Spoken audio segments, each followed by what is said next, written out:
Well, hello there, my St. Barnabas family. As I'm sure you know, we're starting to do in-person services again. And we've actually gotten a lot of questions about, well, what do I do? Where do I go? Should I do this? Should I do that? Can I do this or can I do that? So I thought to help answer a lot of these questions, I would just make this video here.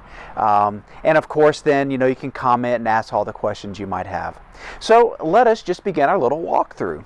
So as you come to the church, I'm on Camelia's side right now, but as you're coming into the church, you'll either come through here, or you can come through the other side, Mount Vernon side, where the columbarium is. You can come through that side. As you come in, you open the door. If maybe you're a little leery about touching the door, the ushers will be inside, and they'll kind of open the door for you so you won't have to worry. But as you come in, the first thing you'll want to do is have your mask on. Because yes, we are still following all the rules even though we're coming back. And so we'll ask that you have your mask, and we ask that you keep your social distance between your neighbors and things like that. And so as you come into the narthex, it's okay to wave at people and greet people and do those sort of things. But then try to make your way into the church, and we have these signs up on the door for your convenience. So the first is non-family individuals should sit apart. We want you to keep your social distance. And so even if you would normally sit with your best friend at church, they're still your best friend and you're still at church, but maybe you won't sit with them this time. We want you to really keep the social distancing. We're really serious about that. And of course, masks are required in the service. Family groups, however, though, y'all can sit together because you sit at the table together when you eat meals at home. And so you can do the same with our church family meal as well. And just in case you didn't see, masks are required. Now, it's just me here by myself, and so that's why I don't have my mask on. I don't want you to think, now wait a second, Father Michael, you don't have your mask. I will be wearing it on Sunday. So then as you come into the church, the next thing you will see, put it right here, is we'll have the offertory plate here at the back. We're not able to pass the offering plate during the offering for kind of the reasons you would expect. And so if you do have an offering to make, you can just go ahead and set it down here at the back and pick up your bulletin. We'll have that for you. And then you can just go to your seat. So now, as we're coming to our seats, a couple things that you will notice right off the bat is we have some of the pews marked off. The reason is every other pew we've marked off. So it's going to force you to sit at least 6 feet away from someone. So I know what that might mean. You might be thinking, but Father Michael, I sit in the third pew from the back every single time and have done for 20 years. Maybe not right now. It's maybe not right now. Sorry if that makes you a little uncomfortable or a little upset, but that's just where we are. So we are marking off the pews, and we have some signage as well. See if I can get this in here. So there we are. That this pew is temporarily closed, and just asking that you move to another pew to sit. So then, what about a pew that you can sit in? Well, as you'll notice, such as this one, just go ahead and have a seat.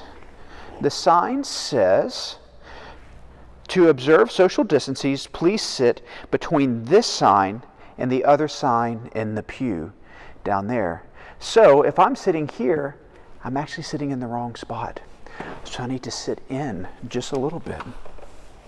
And the reason is to keep this distance between here and the aisle. So then as people are walking down the aisle to get to their seat, or they're walking down the aisle to come up for communion, that no matter what, you'll still be able to keep that 6 feet distance between you and your neighbor. Again, the idea is not to make it hard, not to put more hoops for you to jump through, but the idea is that you can be here and not have to worry about getting in someone else's kind of space, which right now is kind of what we're needing to do. So, when it's time for communion, you'll come out and you'll come to the center and you'll make your, let me do it this way, and you'll make your way up to the altar But normally, where you would go to the side and kneel down at the altar rail, well, we're not going to do that this time. Instead, either myself or Father Brooks is going to be here in the middle.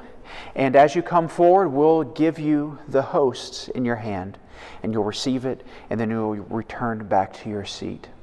And while you're in line in the aisle waiting for communion, still ask that you keep social distance. Keep your 6 feet spacing between the person in front of you. Now, what that might mean is when you're coming out of your pew, that you sit in your pew a little bit longer, that you wait until there's space for you to come out into the middle and then come up for communion. Again, it's not just for you, but it's for the other people in here doing it as well, worshiping with you as well.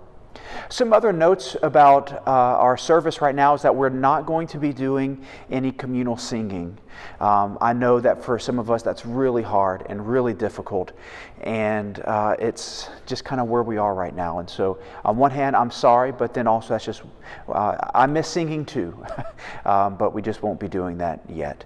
Sean is still going to be playing music though. Sometimes he jokes and calls it his cocktail music as he plays in the background, kind of covering music as we move from one part of the service to the next.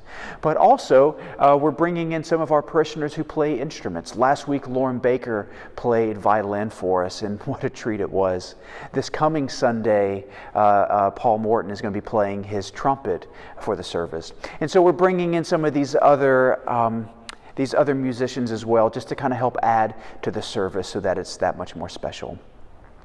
After the service is over, whenever it's time to leave, basically Father Brooks and I are not going to be at the back of the church shaking hands like we would normally do. Instead, whenever we process out, we're going to go out and we're going to go process basically right to the columbarium, so that there's no bottlenecking by the doors. There won't be any gathering or clumps of people in the narthex. But if you do want to talk to us, if you just want to kind of just chit-chat and be together for a little bit, we'll be out there in the columbarium, and that'll be a perfect place for us to chat and do all the normal things that we would do on a Sunday morning, but not have to worry about kind of the confines of being right here in the church space. So we'll be out there, and then just kind of make your way out. Again, trying to keep the distance, and so you're not clumping up with people as you leave, but just process out in an orderly manner. I know that it's weird. I know that it feels a little funny, but at the same time, I know that we're all ready to return to church. We're ready to maybe try something new. But I do want to add that if you feel that, well, now just isn't the time for me and my family, that is completely okay as well. You got to do what you got to do for your own family. But I know that some, they truly need to be back in the church right now, and so we have that option for them. But if you're not ready yet, that is okay too.